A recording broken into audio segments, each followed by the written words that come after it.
Hello everyone, मैं हूं अविनाश और इस वीडियो में हम जानने वाले हैं कि जो हमारे पास थोड़ा बहुत भी टाइम बचा है नीट 2024 प्रिपरेशन के लिए, वो ऐसे 10 इंपॉर्टेंट क्या पॉइंट्स हैं जो कि मुझे एज अ स्टूडेंट फॉलो करने चाहिए ताकि मेरा एग्जाम अच्छा जाए। अब देखो, आप पिछले लास्ट 2 ईयर से मेहनत कर रहे हो, लेकिन अब वो टाइम आ चुका है कि उस मेहनत को एक्चुअली रंग में लाने का, क्योंकि अगर वो मेहनत करने के बाद आपका रिजल्ट सही नहीं आता तो 2 साल वेस्ट हो जाएंगे। अगर आपने ड्रॉप लिया है या फिर आप ड्रॉप लेते आ रहे हो, तो अब जो लास्ट के कुछ महीने बचे हैं, लास्ट 6 मंथ्स बचे हैं, ऑलमोस्ट 6-7 मंथ जो भी बचे हुए हैं, इसमें हम क्या कर सकते हैं, वो ऐसी चीजें जो कि हम अगर नहीं करेंगे तो हमारे लिए इशू होगा। और यहाँ पे ये जो लिस्ट हमने बनाई है, ये लिस्ट हमने एक्चुअली उन स्टूडेंट से डिस्कस करी है जिन्होंने प्रिपरेशन करी और उन्होंने अपना डिसाइड किया कि okay, last 6 months, last 7 months जो लास्ट का टाइम रहता है उसमें मुझे क्या क्या चीजें करना चाहिए।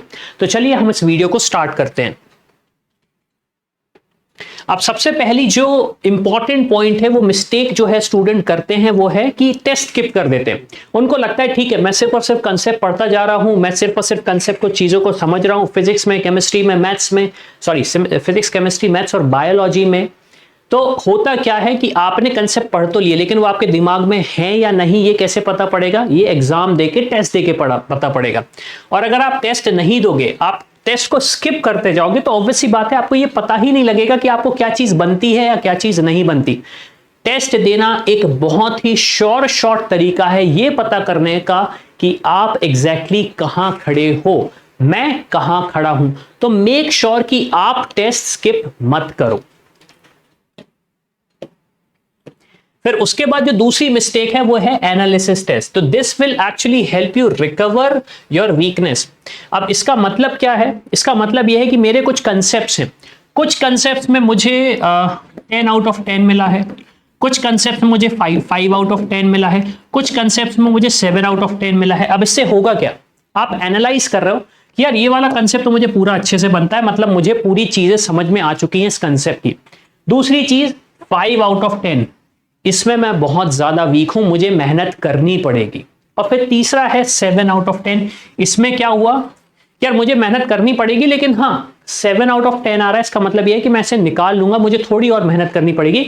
लेकिन फोकस आपको इस वाले पॉइंट पे करना पड़ेगा, क्योंकि आपका जो कट ऑफ है वो इसी की वजह से नीचे गिरेगा। जो आपका कट ऑफ है वो इसी की वजह से नीचे गिरेगा। तो मेक श्योर कि आप एनालाइज कर रहे हो, अपने आप को एनालिसिस कर रहे हो आप अपना।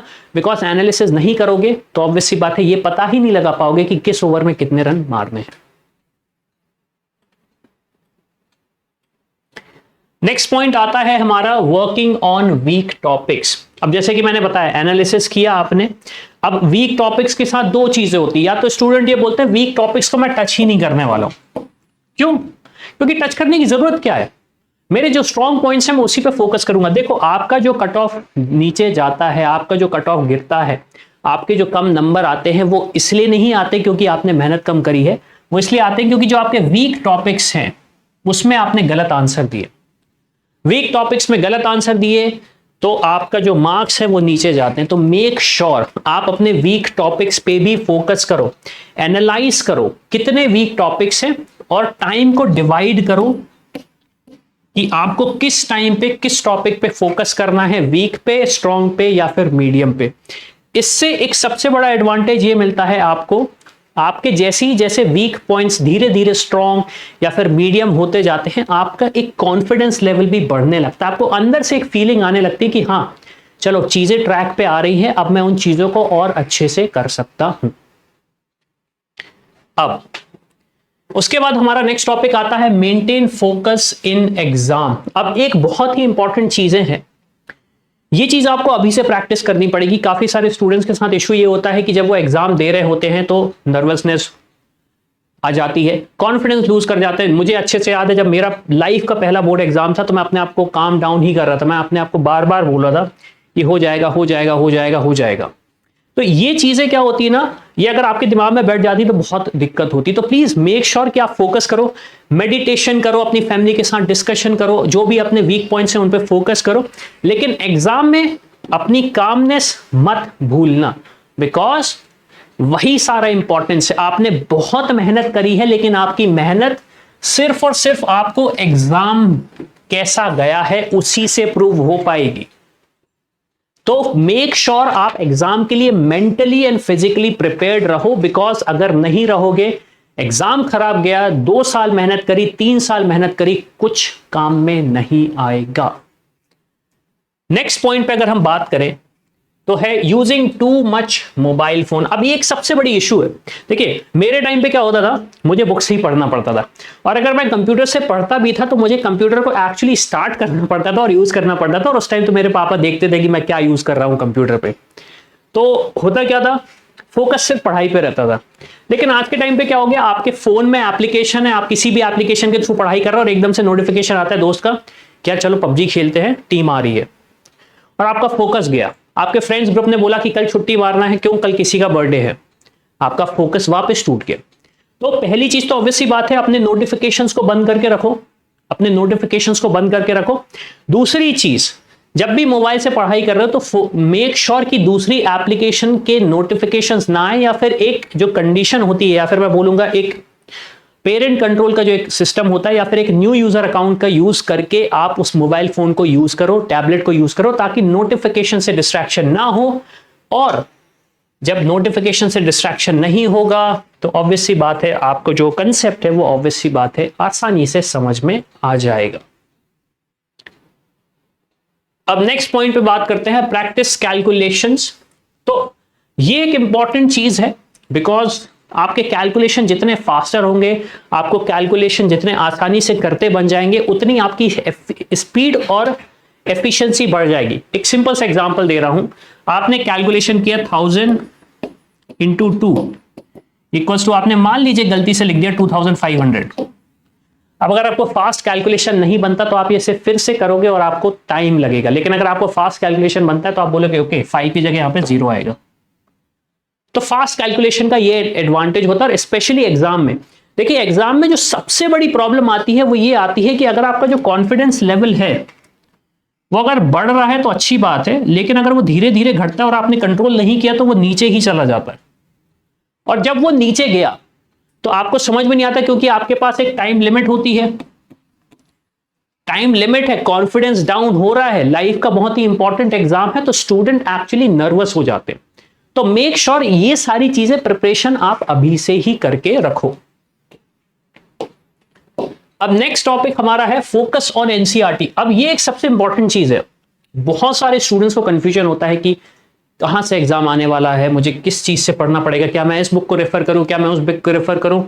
कोरा पे जाते हो आप, रेडिट पे जाते हो, 1000 लोग 1000 डिफरेंस बोलते हैं, लेकिन जो ऑफिशियल स्टेटमेंट है, जो कि ऑफिशियल स्टांस है, वो ये है कि focus on the NCERT, because NCERT में लेटेस्ट एंड अपडेटेड करिकुलम होता है, लेटेस्ट एंड अपडेटेड करिकुलम होता है। यस, मैं ये नहीं बोलूंगा कि आपको एडवांस स्टडीज नहीं करना चाहिए, मैं ये नहीं बोलूंगा कि आपको ज्यादा और नहीं पढ़ना चाहिए, लेकिन मैं ये बोलूंगा कि अगर आपको फोकस करना है तो पहले आप एनसीईआरटी से स्टार्ट करो।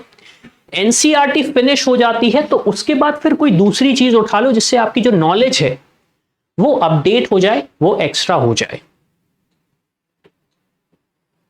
फिर नेक्स्ट टॉपिक है हमारा don't compare yourself with others. अब ये एक बहुत इंपॉर्टेंट चीज है, मैंने ये मिस्टेक बहुत ज्यादा करी। हमेशा मेरे साथ ये होता था कि जब भी मैं किसी टॉपर को देखता था, उसको ये क्वेश्चन बन गया, मेरा कॉन्फिडेंस बिल्कुल डाउन हो जाता था, यार मुझे तो बन ही नहीं रहा, मुझे तो बन ही नहीं रहा, मुझे तो बन ही नहीं रहा। लेकिन वहां पे प्रॉब्लम ये होती थी कि जैसे ही मुझे पता पड़ा यार ये चीज मुझे नहीं बन रही, तो जो चीजें मुझे बनती थी मैं वो भी नहीं कर पाता था। लेकिन बोर्ड एग्जाम में ये चीज होती थी कि बोर्ड एग्जाम में ये पता ही नहीं पड़ता था कि किसको क्या बन रहा है, आप सिर्फ अपना एग्जाम दे रहे हो। तो जब आप अपने आप को कंपेयर नहीं करते हो, आप सिर्फ ये फोकस करते हो मैं कहां पे हूं और मुझे कहां जाना है, तो आप काफी आसानी से आगे बढ़ सकते हो, काफी आसानी से मूव ऑन कर सकते हो अगर कोई हिट बैक या सेटबैक आपको मिल रहा है। तो मेक श्योर आप अपने आप से कंपेयर कर रहे हो। अगर आपको किसी से कंपीट करना है तो that is a good thing कि मेरी क्लास में ये टॉपर है और इसके ये स्ट्रॉन्ग पॉइंट्स हैं, मैं भी ऐसा करना चाहूंगा। लेकिन अगर आप ये सोचोगे कि यार उसे ये सारी चीजें बनती, मुझे नहीं बनती, मैं कैसे एग्जाम दूंगा, तो इशू आएगा। फिर नेवर प्रोक्रास्टिनेट, जस्ट फोकस। अब ये एक ऐसी चीज है जो कि बहुत ज्यादा इंपॉर्टेंट है, हो सकता है आपके अंदर होगी। हमारी आदत क्या रहती है, मैं अपना सिचुएशन बताता था। 2 बज रहा है तो मैं बोलता था मैं 2:30 बजे से पढ़ूंगा। जैसे ही 2:30 बजा मैंने कहा 3 बजे से पढ़ूंगा। जैसे ही 3 बजा मैंने कहा 3:15 बजे से पढ़ूंगा। फिर 3 से 3:30 हुआ, 3:30 से 4, 4 से 5, 5 से 6, फिर 6 बजे भूख लगने लगती थी, फिर 7, फिर 8 और फिर 9 बजे फाइनली मैं पढ़ने जाता था। ये यूजुअली मेरे साथ होता था। तो मैं यही चीज बोलूंगा, ये चीज आप मत करो। और इसके होने का सबसे बड़ा कारण ये है, मेरे टाइम पे ये होता था, मेरे हाथ में टीवी का रिमोट होता था, मेरे हाथ में टीवी का रिमोट होता था। तो ऑब्वियस सी बात है, 2 बजे कोई शो आ रहा है, फिर 3 बजे कोई दूसरा शो आया, और अगर नहीं आया तो मैंने चैनल चेंज करके 3:30 बजे एक नया शो देख लिया। आपके साथ क्या होगा? मोस्ट प्रोबेबली आप इंस्टाग्राम ओपन करोगे, व्हाट्सएप ओपन करोगे, स्नैपचैट ओपन करोगे, जो गेम्स चलते हैं वो खेलोगे। सोचोगे कि यार अभी मैं क्या कर सकता हूं, अभी देखता हूं, अगर मेरा ग्रुप आ गया तो मैं एक बार एक गेम और खेल लेता हूं। सबसे सिंपल सोल्यूशन है, अपने स्टडी रूम से मोबाइल हटाओ, अपने स्टडी रूम से टीवी हटाओ, ये सारी की सारी चीजें एक ऐसी जगह पर रखो जहां पे कोई आपको देख सके कि आप एग्जैक्टली पढ़ाई कर रहे हो या फिर अपना एंटरटेनमेंट कर रहे हो, अपना मूड फ्रेश कर रहे हो। ओके, तो ये एक बहुत ही इंपॉर्टेंट चीज है। फोकस करने के लिए बेस्ट ऑप्शन है, जो भी चीजें फोकस कंज्यूम करती है उनको एलिमिनेट करो, उनसे फाइट मत करो। नेक्स्ट पॉइंट है, don't run after multiple books. Again as I said, focus on NCERT. एक बुक कंप्लीट करने के बाद नेक्स्ट बुक की तरफ बढ़ो। हो सकता है आप बोलो कि ठीक है, एक कंसेप्ट मैं इस बुक से पढ़ूंगा, एक कंसेप्ट मैं इस बुक से पढ़ूंगा, नेक्स्ट कंसेप्ट मैं इस बुक से पढ़ूंगा। तो बेटर ये है कि सिर्फ और सिर्फ एक बुक को चूज करो, उसको कंप्लीट करो। वंस यू आर कॉन्फिडेंट कि मैंने कर लिया, फिर नेक्स्ट बुक की तरफ बढ़ो। 1, 2, 3 बेटर स्ट्रेटेजी रहेगी। आप भी एनालाइज कर पाओगे कि मुझे किस तरीके से फोकस करना है या नहीं। इसी के साथ हमारा ये टॉपिक खत्म होता है। फोकस करने पे कैसे फोकस करोगे, कैसे मॉडर्न डे में फोकस करोगे, इसका हम एक सेपरेट वीडियो बनाएंगे आप लोगों के लिए। तो होपफुली आपको हेल्प मिली हो। अगर मिली हो तो please share it with your friends, share with your parents, ताकि पेरेंट्स आपके भाई बहनों को भी बता सके ये चीजें। तो इसी के साथ मैं हूं अविनाश, वीडियो खत्म होता है। और फाइनली मेरा काम है सिर्फ आपको रास्ता दिखाना, डॉक्टर बनना आपका काम है। I hope you like this video. For more such videos, keep watching our channel and do not forget to like, share and subscribe.